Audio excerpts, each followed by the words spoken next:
All right, hi everyone. So we're talking about the remainder theorem today. We're closing out the last few sections of our unit, so I thought I could actually start real quick by talking about the calendar. So we're right here at the remainder theorem and finding zeros.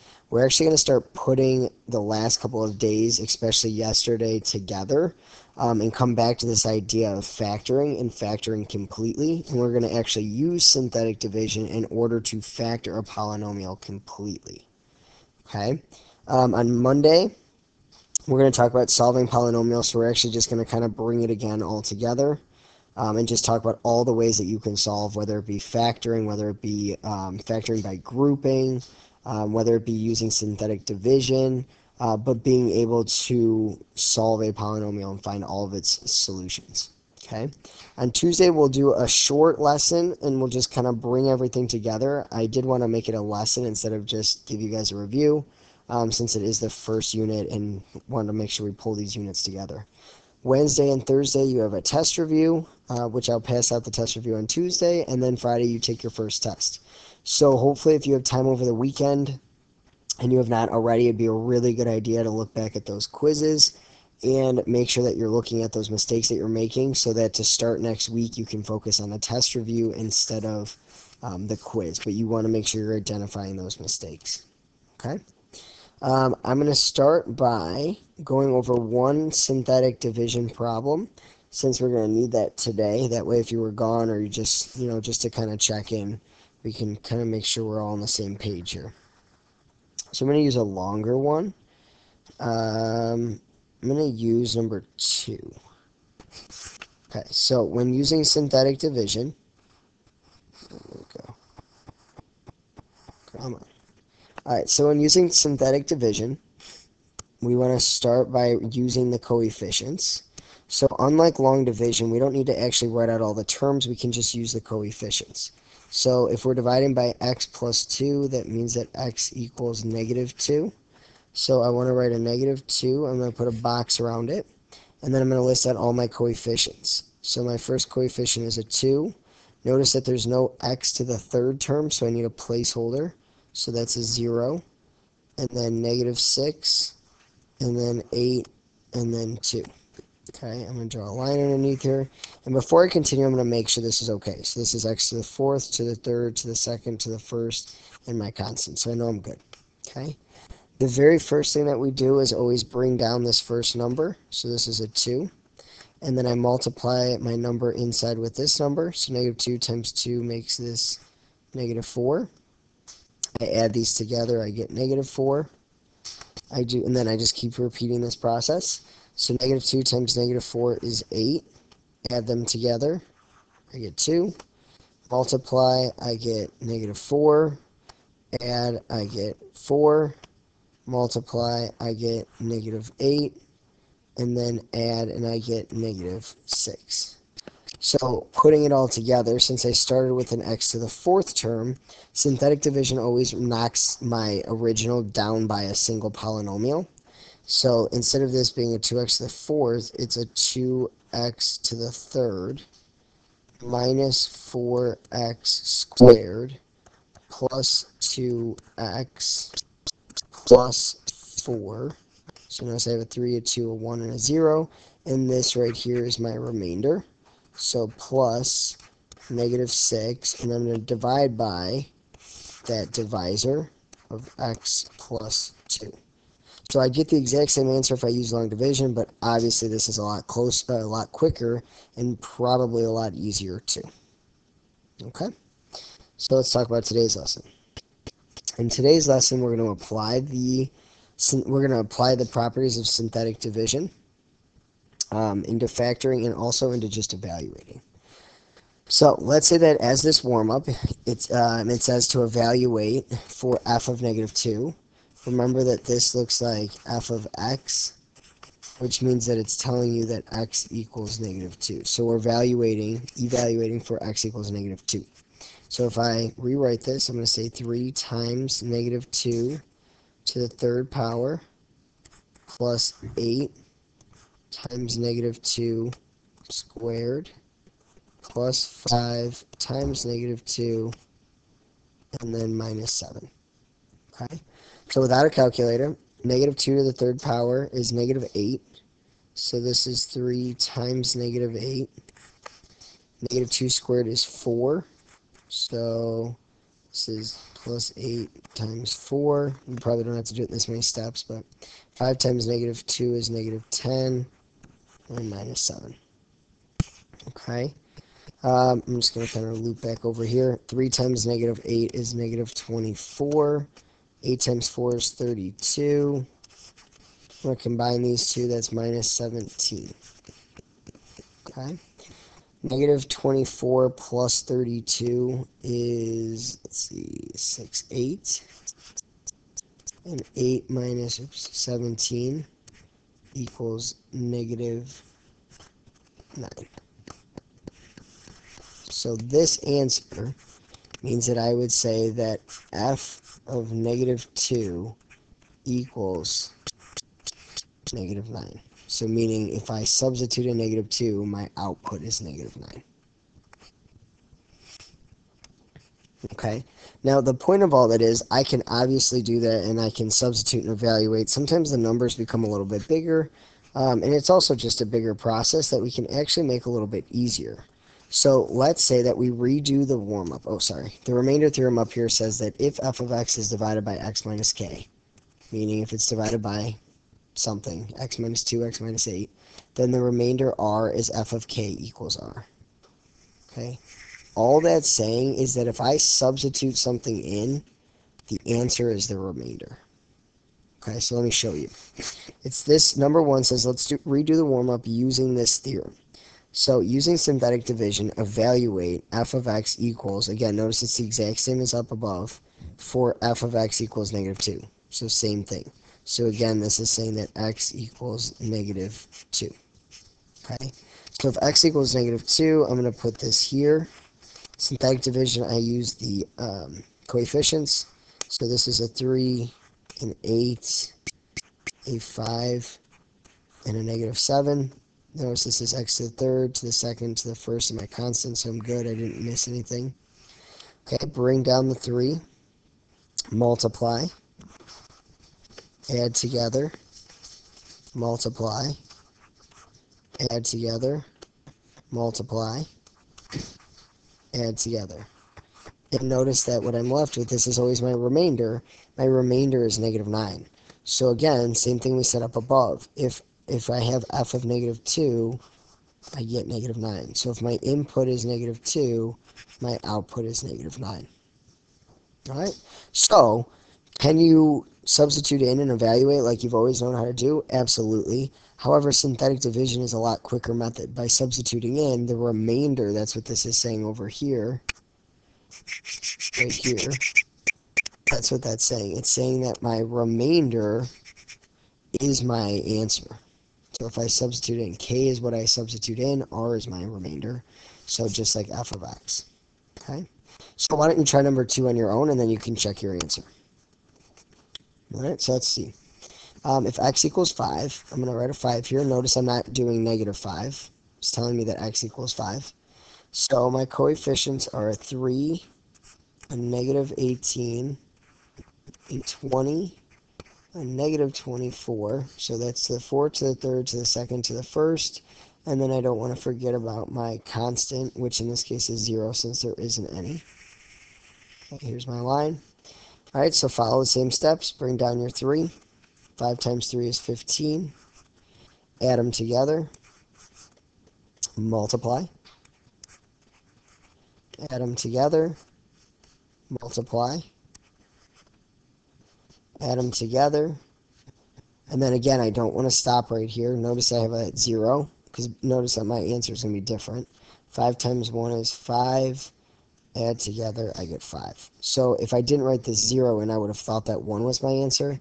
But in fact, 5 is my answer. So if f of 5, then I get 5. So f of 5 equals 5, meaning if I substitute 5 into the equation, I can get 5 out as my answer. And notice that these numbers up here were really big. Without a calculator, that would have been pretty hard. Without a calculator, using synthetic division, it's pretty easy.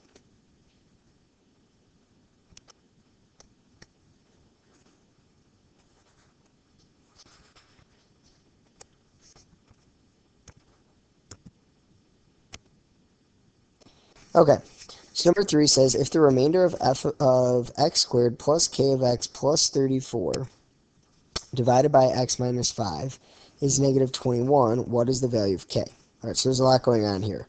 I'm trying to figure out what k is. So if I'm trying to figure out what k is, I need to know what x is so that I can solve for one unknown.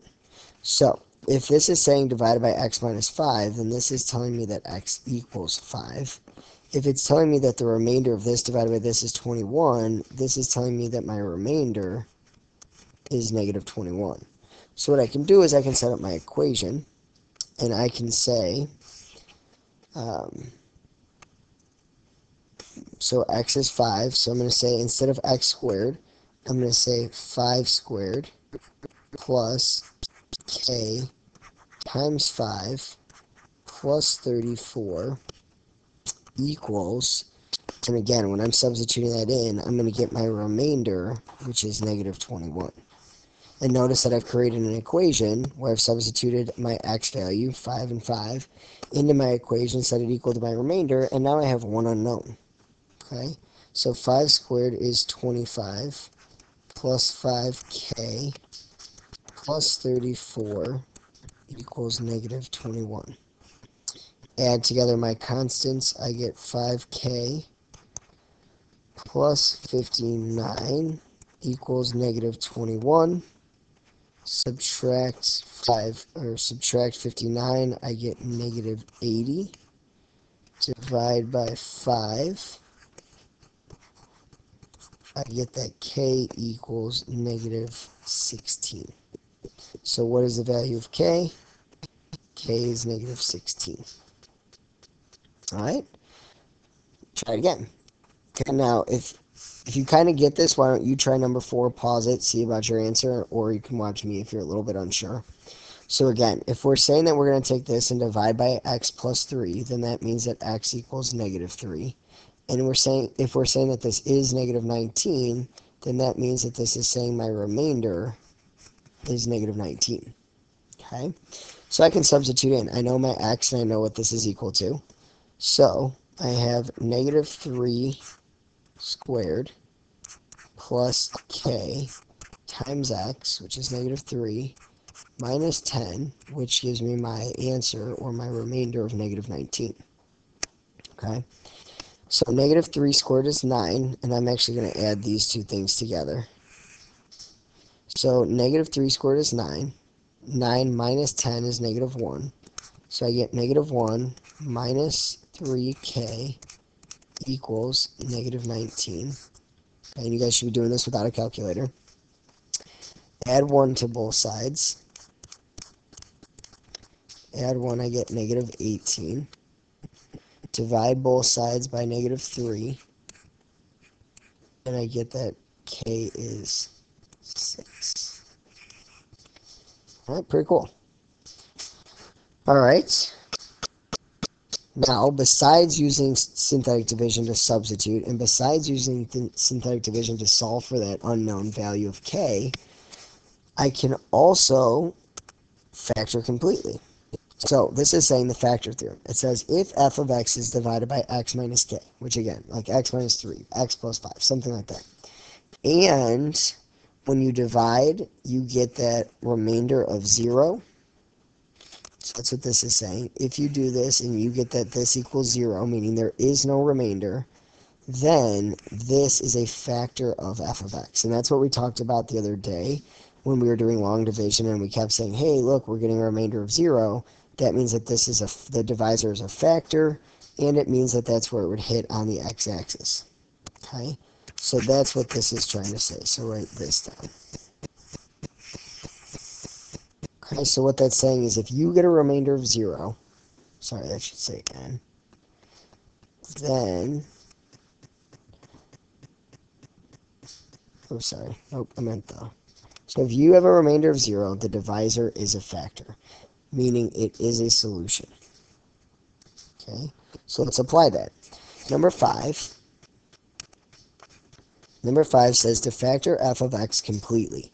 Completely means I need to be able to factor it totally, so that if I were to multiply it back out, I get back to this original. So if they're telling me that x equals negative 3, that means I already know that one of my factors down here is x plus 3. So I can start with that. Well, if that's one of my factors, I can use synthetic division to take this x to the third and knock it down to an x squared. And if it's x squared, I can now factor it because it's quadratic and it's smaller. It's easier. Okay, so I have negative 3 here. I have a 2, an 11, an 18, and a 9. Bring down the 2, multiply, add them up, multiply, add them up, multiply, and notice what I get as an answer. I get 0 as a remainder. If I didn't get 0, I would have done something wrong because it's telling me to factor this given that x equals negative 3. So it's telling me it's a solution. And the point of this was because if it's a remainder of 0, look what I'm left with. If I started with x to the third, I'm going to write it actually over here. If I started with x to the third, then that 2 is 2x squared plus 5x plus 3 with a remainder of 0. Or equals 0 since that equals my remainder. Now I can factor this to finish solving. So this has to be a 2x and an x equals 0. I actually want this to be a 3 and this to be a 1, so that's plus and plus. Okay, and then, sorry, we actually don't want this 0 here since I'm just factoring, I'm not solving. Okay, so notice I added 2 more factors, and I'm going to add these here and say 2x plus 3 and x plus 1. Okay, and then that, if I multiplied it all out, would get me back to this because I have an x times a 2x times an x, which is a 2x cubed. So we just don't want to forget this one that we were given. Okay, let's flip to the next page. See how we're doing on time. 17, okay. All right. Alright, I'm going to do this next one with you, obviously, but if you want to pause it, feel free to pause it, and you can do it by yourself. But same idea here. Again, we're factoring completely. Okay? So if we're factoring completely and we're given one of the factors, that means that we can use synthetic division because we know that negative 2 is one of our solutions. And if we know that it's a solution, we can make this go from an x cubed all the way down to an x squared. So down 1. Okay? So my first coefficient is a 2, and then a negative 1, and then a negative 13, and then a negative 6. I want to make sure I didn't miss anything. To the third, to the second, to the first, constant. Good. Okay, bring down, multiply, add, multiply, add, multiply, and again, notice that we get that remainder of 0. If we didn't get the remainder of 0, something is wrong because it's telling us it is a factor. Okay? So what's left, because I started with an x cubed, this is a 2x squared minus 5x minus 3 equals 0. Sorry, I keep writing equals 0. Don't write equals 0, we're not solving. Come on. Okay. So if I factor this, I get 2x and x. I want to put a 3 here and a 1 here. 2 times 3 gives me negative 6, plus 1 is negative 5. So when I come down here and I write my factors, and again, remember, order does not matter. 2x plus 1 times x minus 3. Okay, I wrote this here, and I want to stop here because, remember, this, if I multiply this out, 2x times x gives me 2x squared. But I needed to get back to my original, which was 2x cubed, which means I need to remember this factor right there. So I used it, but it's still part of my problem. Now it's factored completely.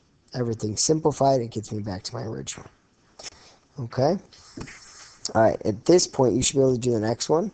See if you can do this problem, and then unpause it, and you can just jump to the answer to check it.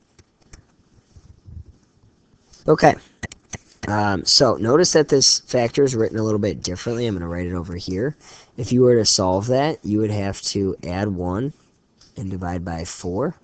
So 1/4 is what I'm going to put over here, my little box. My coefficients, I have a 3, a 2, a 1, and a constant, so I have all of them. I have an 8, I have a 10, I have a negative 83, and I have a 20. Again, we should be doing this without a calculator. Okay, so I have an 8. A fourth of 8 is 2. Whenever we're looking for a fourth, it means we're dividing it by 4. Add these up, I get 12. A fourth of 12, or 12 divided by 4, is 3. Add these up, you get negative 80. Negative 80 divided by 4 is negative 20. And again, notice that I get this 0. If I didn't, I did something wrong because it's a factor. It must give me a remainder of 0. Okay? So I started with 8x cubed. I then get down to 8x squared plus 12x minus 80. Notice that I can divide all of these by GCF. I can divide all of them by 4, which leaves me with 2x squared plus 3x minus 20. Okay, I factor this. I get a 2x. I get an x. If you haven't gotten this far, try to factor it by yourself.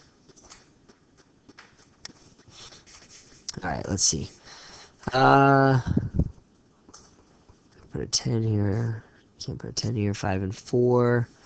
If it's 5 and 4, then this would have to be the 4, and this would have to be the 5. Let's see if that works. It does. 2 times 4 is 8, so that has to be a positive 8. Take away 5, leaves you with 3. Okay? So, when I write this out, factored completely, it doesn't matter the order. I'm going to write, you do have to write this 4 as your first, so don't forget your GCF. So it's 4 times 2x minus 5 times x plus 4, and then don't forget the original factor that you were given, which was 4x minus 1. Okay, and it might be smart to go back and check your work. Notice that if I did a 2x times x, I'd get 2x squared, times another 4x gets me to 8x cubed, which is what my leading term was. So that helps me kind of check to make sure that my answer gets me back to my original. Okay. Alright, let's try one last problem. It's kind of a bigger problem. In this problem, you're given 2 solutions, which means we can use synthetic division twice. And we're going to write it in factored form, identify the zeros, and draw a sketch. So now we're bringing in even more. Okay, so I'm going to use synthetic division twice in this one since I have 2 answers, which means I'm going to go from an x to the 4th all the way down to an x squared. Alright, it does not matter which one you use first. I'm just going to use the 4 first since that's the first one that's written. So, here's my 4. My first coefficient is 1, 1, negative 13, negative 25, and negative 12. Alright. Okay, if you want to try this on your own, that would be awesome. Otherwise, maybe watch me get to the second factor, and then you can try it on your own. Okay. Bring down to 1, 4, 5.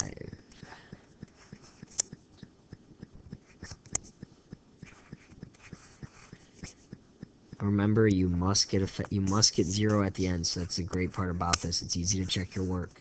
Notice I get 0. Alright, so now what I'm going to do is I'm going to say, okay, well, now my new coefficients are 1, 5, 7, and 3, but I'm going to now use my other factor, which is negative 1, and I'm going to put it right here, so that way I don't have to rewrite all this. And then I'm going to draw my line, and basically I'm going to forget all of this up here. Bring down my 1, multiply, add.